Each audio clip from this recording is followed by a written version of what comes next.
जङ्गलको फल हो नि त अहिलेको समय।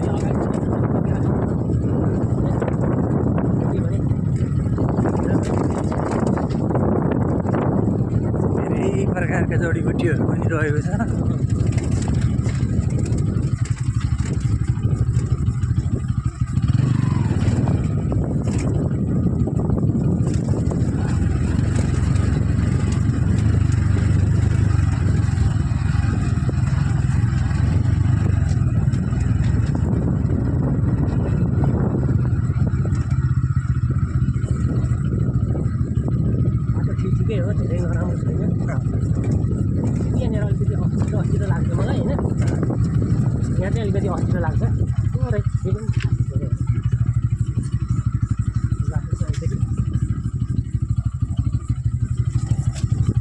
राइडरको लागि यो बाटो एकदम इजिली हो।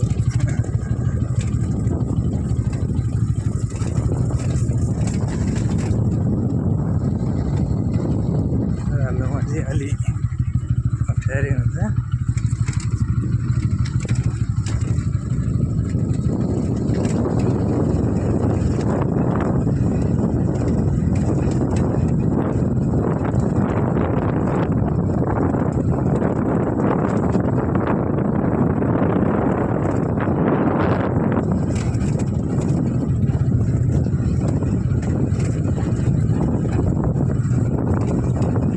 यता रोक्नु त 14 वर्ष कस्तो राम्रो थियो। थाकल ओके हेर्नु त यता पनि एकदम यो चाहिँ धेरै लो भइसके जस्तै हो। धेरै अहिले भेट्न गाह्रो छ।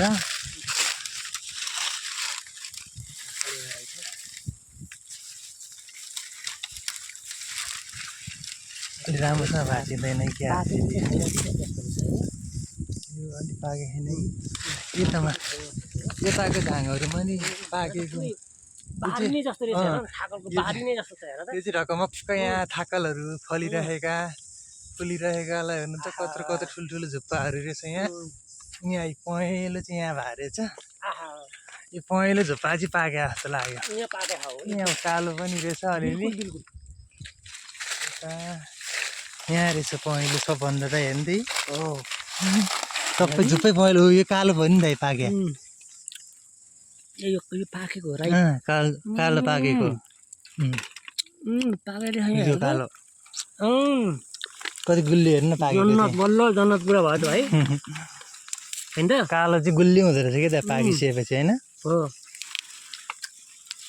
सुकिसके पनि रहेछ है यो त्यो झुप्पै तान्नु त त्यसको यो मास्तिर पनि हेरौँ न एक दुईवटा पाके जस्तो छ मास्तिर यतातिर मान्छे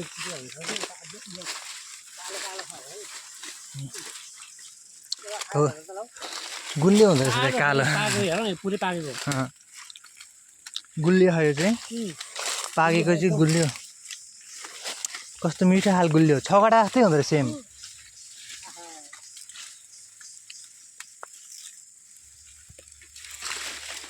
यसलाई काट्ने कुरो भए चाहिँ अलिक सजिलो हुँदो रहेछ। कालो छ ल हेर्नुहोस् त यहाँ कति धेरै थाकलको झाङमा आइपुग्यौँ हामी। पाकेर थाकलहरू पहेँलो रातो कालो सबै भइरहेको रहेछ एउटा खानु। अरू सुकिसकेका पनि छन्। झाडहरू पनि टन्नै रहेछ। पाकेको चाहिँ भित्रको पनि खाँदाखेरि हुन्छ सबै। यो पनि मिठो हुन्छ क्या भित्रको पनि सबै मिठो हुन्छ। त्यतिको पनि मिठो हुन्छ क्या। यहाँ ठुलो पहेँलो सबभन्दा पहेँलो चाहिँ यो लाग्यो मलाई। यति भएर पनि हुन्छ हामीलाई।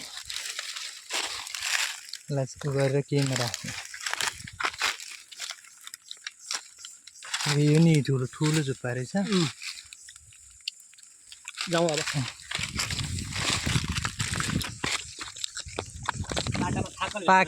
पाकेको थाकल ठ्याक्कै हेर्नुहोस् त कति पहेँलो आमामा ऐँसीले नि हुन्छ यता ल हजुर हो यसमा नि भइरहेको है। हामीले थाकल राम्रो पहेँलो पाकेको थाकल हेर्नुहोस् त टक्क भेटेका छौँ। धेरै जडीबुटीहरू छन् यो जङ्गलमा। एकदम जडीबुटीको खानी भनेर नि भन्छ यसलाई।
यताबाट जाने बाटो होइन यताको बाटोमा चाहिँ पनि है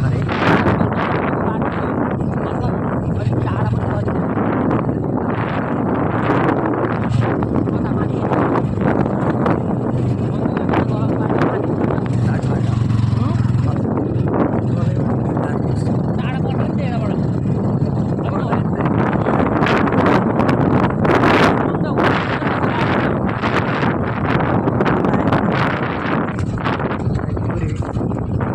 बाटो जान्छ होइन त्यो बाटो बाइक जान्छ होइन यताको हजुर जान्छ गाडी यहाँबाट बाइक जान्छ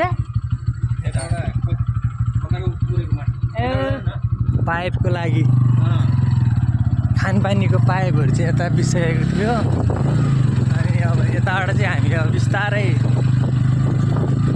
एउटा राम्रो गाउँ भेटेको छौँ हामीले यहाँ प्राय बुद्ध धर्म मान्ने मान्छेहरू चाहिँ प्राय धेरै हुनुहुन्छ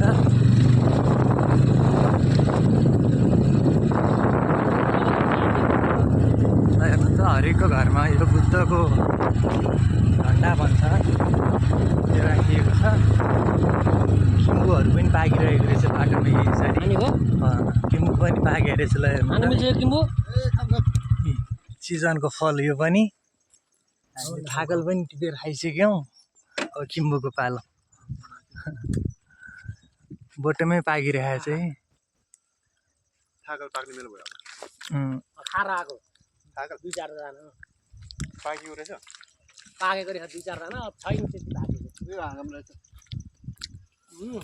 यहाँ चाहिँ पाकिरहेको छ ल हेर्नु सबै किम्बु अलिक कालो भएको खानुपर्छ सबै अर्को चाहिँ अमिलो हुन्छ सबै कालो भए मात्र हो यो पनि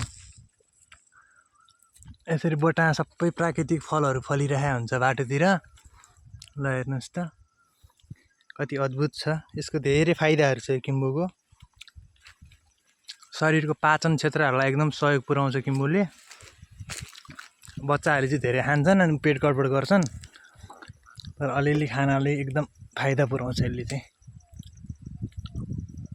ल हेर्नु त बोटमै पाकिरहेको छ यसरी लटरममा सबै कालो भएर ल हेर्नु त आहा सबै पाकेको यसको त ल हेर्नु त यो हातले समातेर पाके सबै टिपेर पाके खायो भने चाहिँ अलिक मिठो गुलियो हुन्छ काँचोहरू खायो भने चाहिँ अलिक अमिलो हुन्छ आहा हातै रातो भएको मिठो छ नि दाइ है मसिलो लाग्छ होइन दाइको नि हातमा रातो लाग्यो ल हेर्नु रगत जस्तै यस्तो रातो हुने कलर पुरै रातै रातो लगाएर कालो कालो पाके चाहिँ एकदम मिठो प्राकृतिक फल ल हेर्नुहोस् त समय मसी बनाए पनि हुन्छ होइन कलरै भन्छ हेर्नु ल जाउँदै अब यो पनि मिठै रहेछ किम्बु खाएर थाकल खाएर हामीले गाउँघरतिर यस्तो धेरै फलहरू पाकिरहेका हुन्छन् समयअनुसार सबैतिर फलै त हो नि ल हामी अब किम्बु खायो यहाँबाट हिँडिसक्यौँ आमामा दाइ रगत जस्तै यस्तो भयो है। हातै रगत जस्तो भयो किम्बु खाएर हामीले।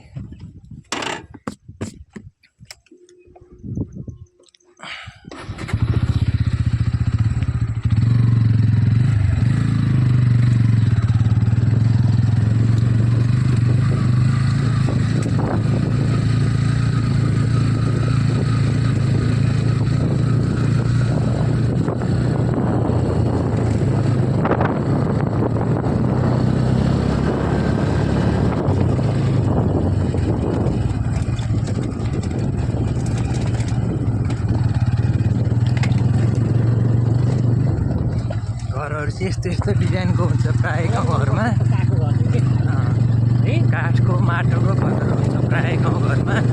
नाचपातीको पनि यसरी बोटहरू फलफुलहरू चाहिँ एकदम धेरै हुन्छ।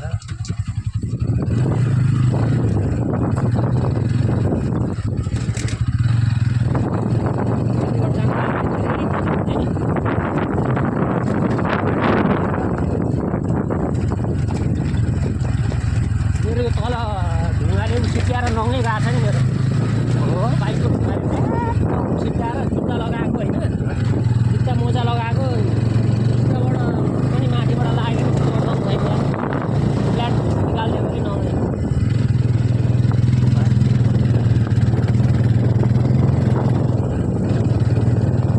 अगाडिपट्टिको टायरै प्याट्ट रड्कायो होइन। अनि आउनु लाग्यो कि गोल्ड स्टार जुत्तामा हो बल हाने जस्तो ढुङ्गाको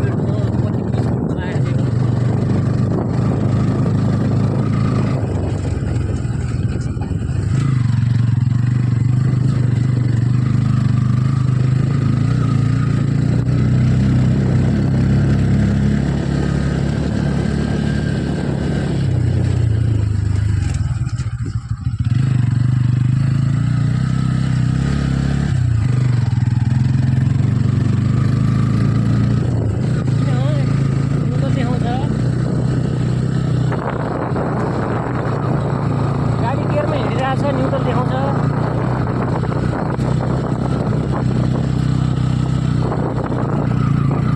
त्यसको सेन्सरले काम नगरे कि होइन त, सेन्सर अलमल पऱ्यो कि गियर अफ गऱ्यो कि डाउन गऱ्यो कि न्युट्रल भयो कि भनेर त्यसले पढ्नै भ्याएन कि होइन त।